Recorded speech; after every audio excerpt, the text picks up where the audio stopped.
because we began talking about chemistry and player selection, and when they come to national camp, what do you do? And this is a true Geraldine Heaney story.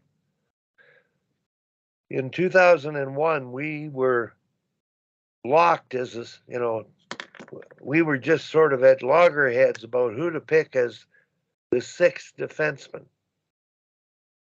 And seriously, we argued for hours about the three players in question, Geraldine being one of them because she had been injured, was just practicing now, but the performance up to that point and comparing her with the other two players was sort of, it was unclear.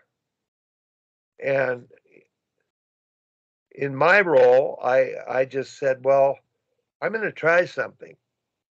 And I got Ryan Jankowski, the video guy, to break down the three games that we played against Sweden in a BC tour, 3 games of their ice times, those three players in question. And we kept track of scoring chances for that they were on for and scoring chances against that they were on for. And we looked at every shift and we would give a plus if they contributed to the scoring chances in a significant way.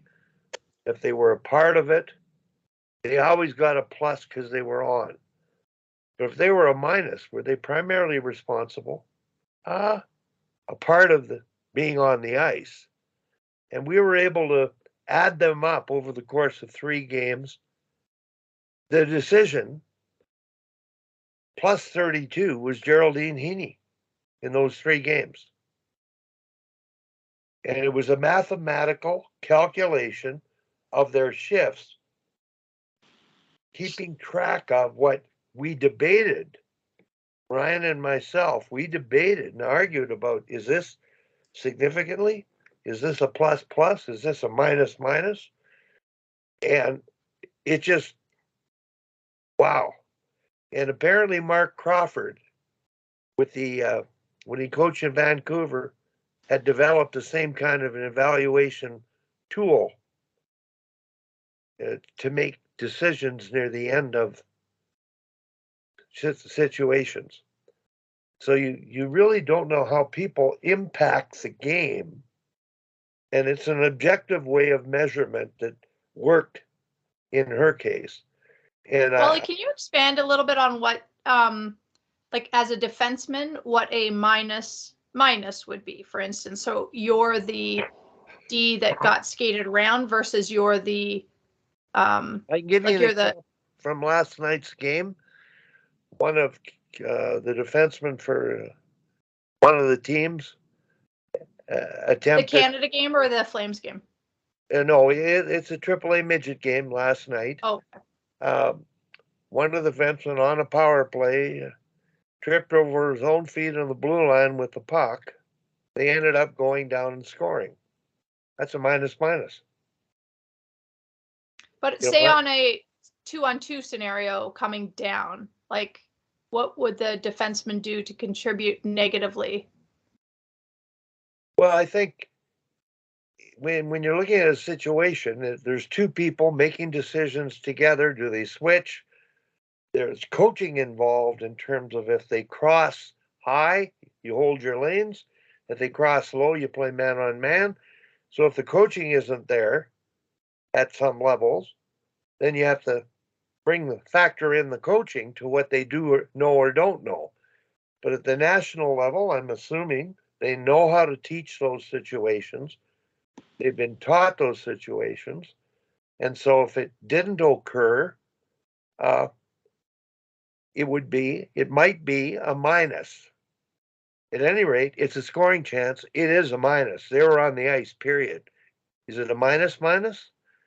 Now, for me, the minus, and Tim, this is defense, is a forced turnover that results in if somebody's pressuring you and they get the puck and end up scoring, that just might be a minus. But if you have the puck and throw a pass into an open space and they intercept it and score, that's a minus. So to me, it's not that difficult. There's some fundamental cardinals occurring so often in last night's game that it's, to me, it's they're learning. It's not their fault. They're learning, but they need to learn in a way that they're not demoralized. And right now, the kids are playing their hearts out, but they aren't understanding the nuances of how to play situations and make decisions and that kind of thing. So that's a part of coaching responsibility, and I definitely think at the minor hockey league level, the kids that we've coached in minor hockey, we've tried to teach those things too. We have to make sure that coaches who are so-called high performance coaches now are able to teach those things too. But in Geraldine's case, she ended up going to Salt Lake City, playing a significant role and contributing to the gold medal. But we were at loggerheads. I recall, and this is a funny story, it has really nothing to do with it, coaching in the Alberta Cup with the female side, and it was the last pick of the day for the goalie. And I said, in front of all the staffs are there, all the teams are there. I just jokingly said, well, it's just a goalie, flip a coin. And they did. That goalie was our second goalie, became the starting goalie that made the Alberta Cup team that went to the Canada Winter Games and won the Canada Winter Games. And she played alternating games, didn't play in the final. So, nobody else picked her. She got picked because we flipped the coin. So the precariousness of player selection, shame on us for not, like Kerry mentioned, the work he goes into selecting a team in terms of researching the players and finding out about them from their coaches and other coaches in the year before. He has a good idea. He knows the stats of them. Penalty. Well, and I just want to say one other thing about that, Wally.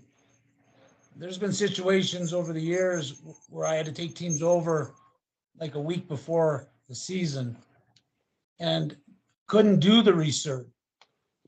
The best research came from the smarter players. Just by asking the players who had grown up with kids. You don't want to put them in an awkward position, but I'll tell you, in the situations that you get into and you don't know, sometimes you ask the players and they make it very clear. I'm wondering, Tim, I was gonna add, Wally, as you and Tom, we talked about it many times, and Sammy's surely aware, but during the Torino Olympic year, we did that kind of scoring chance for and against analysis for every single game, every single scoring chance, and we did not give a player a plus or a minus for simply being on the ice when a scoring chance occurred, because as we all know, you can be in no way, shape, or form materially involved in a scoring chance for or against, but be on the ice. And so what we were looking for were the players who materially affected a scoring chance for or against. And of course, there's lots of discussion many times, but there's lots of easy agreement many times. And, for me, I was always quick to give credit to a D who made a really good, sharp, intelligent breakout pass. If that led to a cross-ice pass in the neutral zone and a clean entry, and we ended up making another pass or two to score a goal or get a scoring chance, that D gets credit for being materially involved in the generation of that scoring chance. Without that breakout pass, the scoring chance does not happen. And same thing, obviously, on the negative side. And sort of to your point, Wally, like if player A, whether it's a forward or D, gives the puck away on a breakout right on somebody's stick, that player walks in and scores or gets a scoring chance, nobody else really gets a minus unless they could have done something to stop the player after the turnover. Because it doesn't make sense to penalize Brack because he's standing or doing what he's supposed to be doing, and I give the puck away and somebody steps in and scores or gets a scoring chance. Why should Brack be penalized for that simply because he's on the ice? He shouldn't be. You have to look, I believe, you have to look for who's materially involved in the generation of those chances, both for and against. And the last thing I'll say, which I've said many times before, is we had big debates between Mel and myself and Margot about if a player missed the net, was that a scoring chance or not? And that's a whole other discussion. For me, it definitely was still a scoring chance. Doesn't matter if you missed the net, but that's a whole other discussion. I have to apologize because we may have said no, nothing to do with it.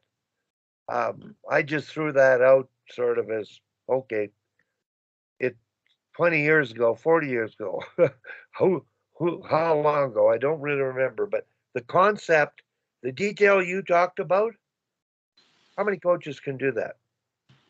At what level? If you have the availability of video at an elite level, it should get done after every game by somebody. What are you calling your elite level now? We're talking AAA midget here. Should they be able to do that? Yeah, they should. If they have video for the game, they should make an attempt to do that.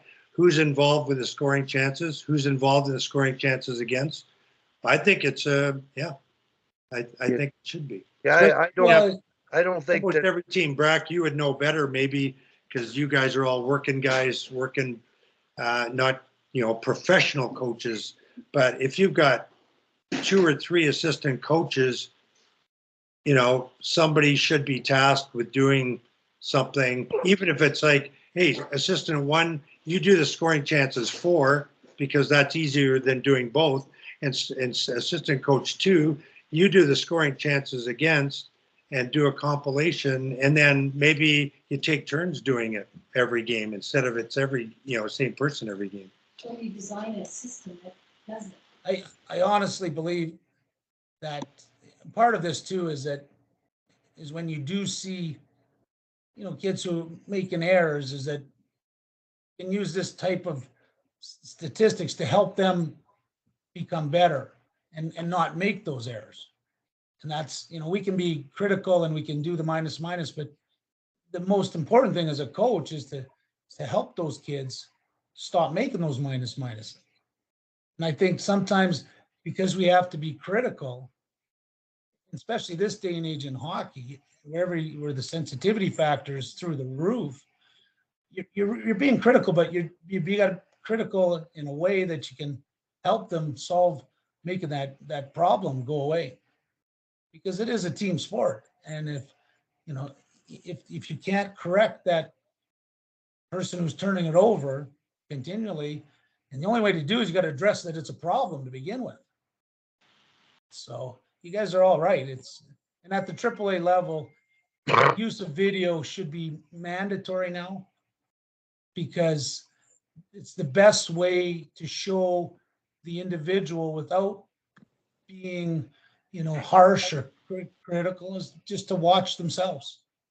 I think they would get more out of it. They don't have time. They're volunteers. And seeing it, than the coach harping on them.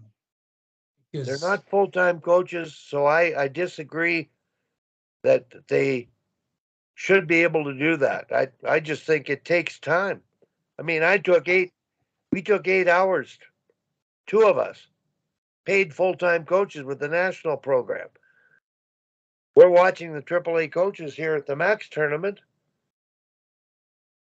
At least they recognize game situations. They can recognize them and address them sooner than later, hopefully immediately.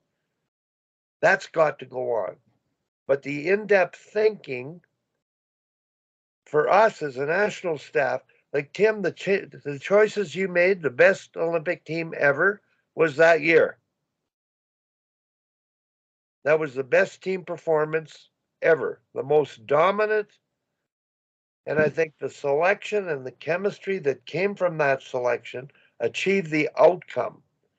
And that's the rationale for what works and what doesn't work is the end result. So we had results over a long period of time. Everything we did, yeah, we have to take some credit for it. But that particular year, that kind of objectivity and your kind of detail and getting the coaching staff to think about those things was critical. So the main point is, Wally, and I know and I agree that it's difficult, and Brack would know better. It's difficult for Bantam AAA and Midget AAA coaches. The time requirement. I mean, it took us. It would take us. Basically, it's like watching a game on TV. It would take us 2 hours, give or take, to go through, the game and record all those scoring chants for and against. And it's difficult to find the time to do that. But if maybe if you're a midget AAA coach, you got to make sure you've got 3 or 4 assistant coaches. Partly for that purpose, and maybe you can't do it for every single game. But the main point is, as we started out, as a coach, you need to know and you need to be able to accurately evaluate your players. And it is often very easy to overlook the guys that generate scoring chances. Yes, we see the primary assist on a goal or a scoring chance, but it's often very easy to overlook who's helping generate those opportunities, if we're talking about scoring opportunities. So if you don't watch video carefully, you're cheating your evaluation process to some degree, unless you're a hockey genius who can take all that in the moment. And I don't know that there's anybody who can do that. I don't know of any high performance coach coaching midget AAA that would apply this degree of thinking and time that this group does. And I'm looking at Kerry's team.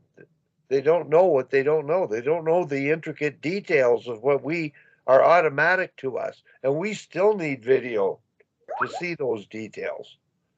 So that's my point. The whole idea is the Sammy, thanks.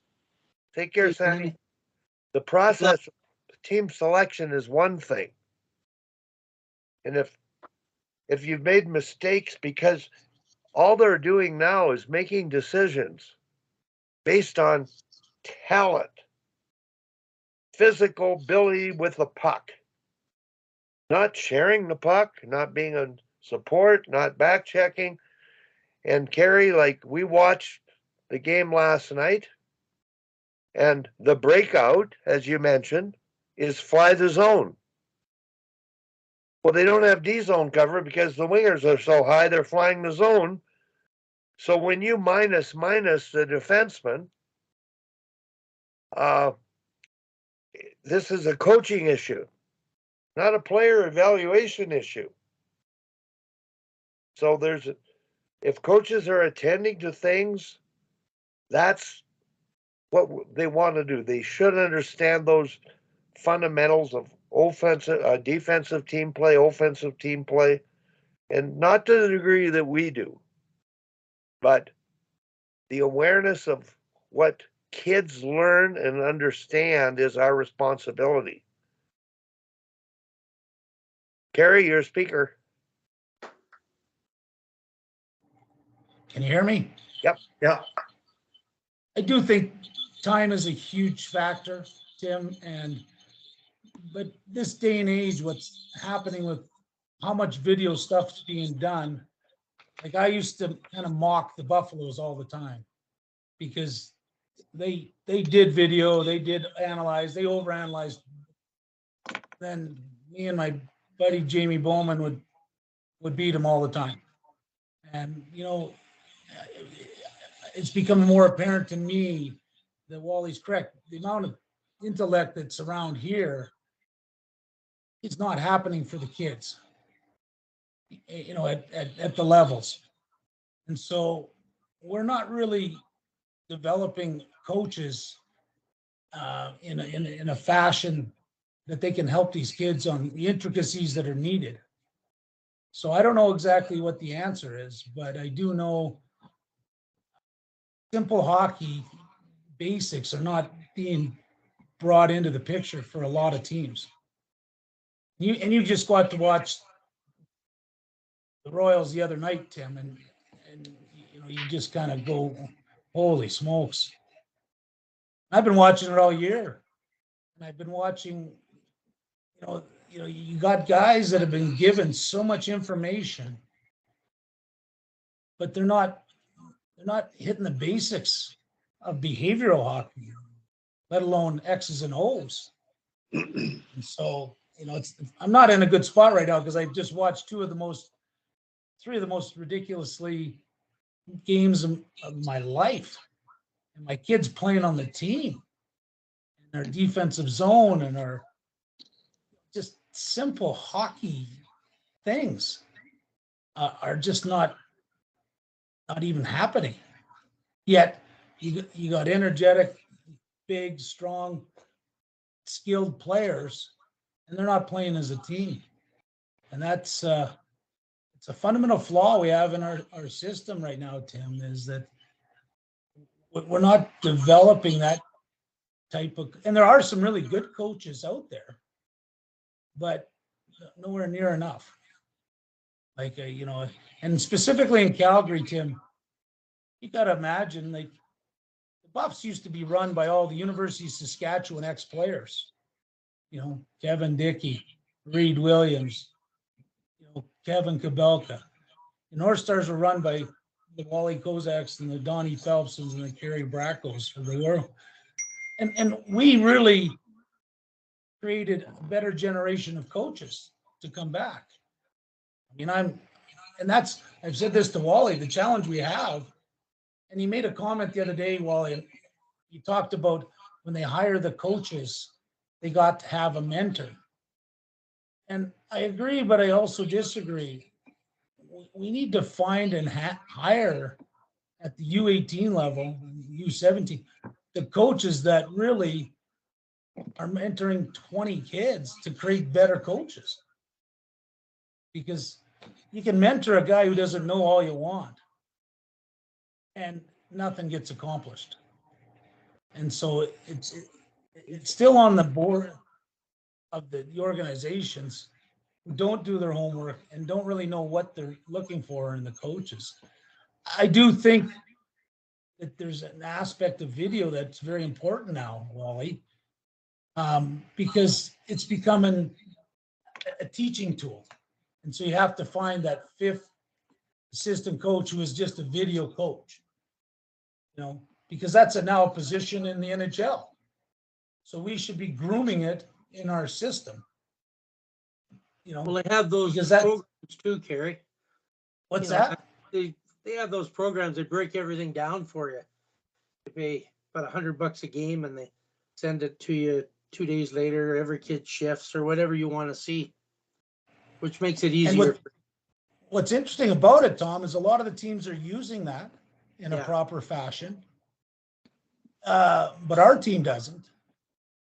And you know, and you got to be cognizant of the time of the head coach, but I mean, the way I would deal things is at the game, you know, and you don't want to be hockey 24/7, 365 days a year. because mentally that's draining the fun factor out of it for the kids. But the simple principles have to be addressed. And, you know, we've allowed 20 goals in the last 3 games. And our coaching staff doesn't have a clue why that is. So they'll blame the spoiled rich kids of the Royals. I'm just blaming the lack of leadership and coaching of a proper defensive zone. Well, what I do is I get the game video, just the game part, you know, so it takes about 5 minutes more than the game. Like we play 45-minute games, right? So it takes about 47 minutes to watch it. And I'll just say, okay, watch for this in the game. You know, I just send it out to everybody and watch for these points in the game. And so the players and parents can look for themselves, and I watch it for, you know, what to work on the next practice. So it isn't really that time consuming, but it is really nice to see a video after you've seen the game when there's no emotion involved. Who's squeaking? I don't know where the feedback's coming from. I mean, the other thing on video is we've talked many times on this. It can be, it obviously is a very effective tool in lots of ways. It can be very overdone very easily, but a really effective way, as you said, Brack, to help the kids learn is, you know, if you have video of your team's game and you take the time to even watch as a coach or a staff, you say, hey, I'm going to watch the first period. Brack, you watch the second period. Wally, you watch the third period, and pick out one clip in each period that you really liked and one clip that we can really learn from on the other side, like that was maybe what can we do better next time. And then you got 6 clips, and then you take 2 of those, one positive, one negative, and you show them to the team. You say, hey, what do you guys or what do you girls like in this clip? What do you see that's really good? Why are we showing you this clip? Then you show them the other one that maybe there's some more constructive or learning stuff in on the negative side. And just show them those 2 clips, see what they see what they learn. And now they've learned something on both sides of the equation. And now you're helping them develop a little bit of hockey IQ. Who learned something? The players learned something and the coaches learned something. Right now, everybody learned something about, and it is not time consuming, really. Oh, the coaches we're talking about obviously don't see what we see.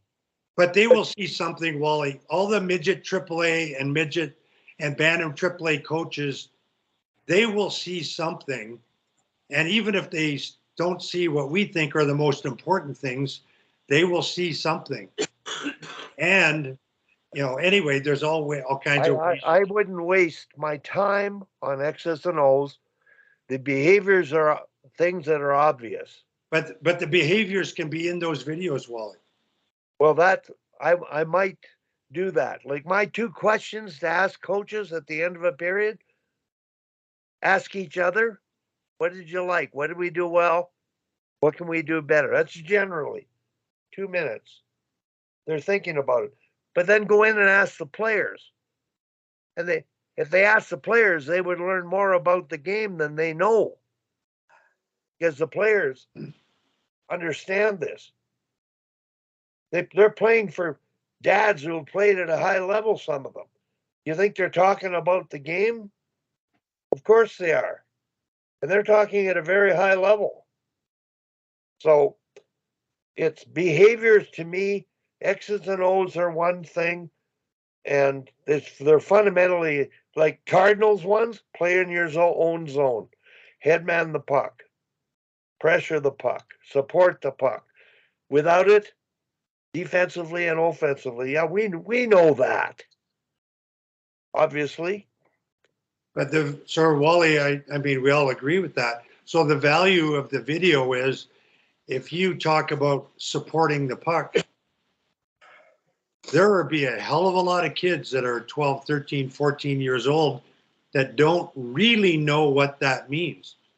And the video picture can help them see that. So if you can find a clip where you know, there's really good support going on, they now can see what puck support is, or what a good back check is, or what a good forecheck is. Like just like one player with their feet moving. The video is critical. We all know that, and I know we all agree. We all went through that, Tim. We over videoed. Classroom sessions, the players shut us out in 5 minutes. And they do even at the pro level. And until that's what I'm saying though. It should be 2 clips, have a team discussion. Well, and today Danielle and I mostly overdid video with the girls. So can you hear me? Yeah. Well, the other part of the new world is these phones. You could do, Tim, what you just talked, and I'd always say 3 good clips and maybe 1 to learn from. You know, just pumping up the kids more. You can zip them across their own phones in next to no time. Yeah. I mean, it's technology can help get it across, but Wally's correct. The coaches don't know what they don't know. They could be sending out garbage. And so you still got to go right back to that group. They're so vital for kids to have a good experience, and the Cardinals from the behavioral start, and Wally's right. The X and O's, you can't even begin if you don't have a work ethic and discipline.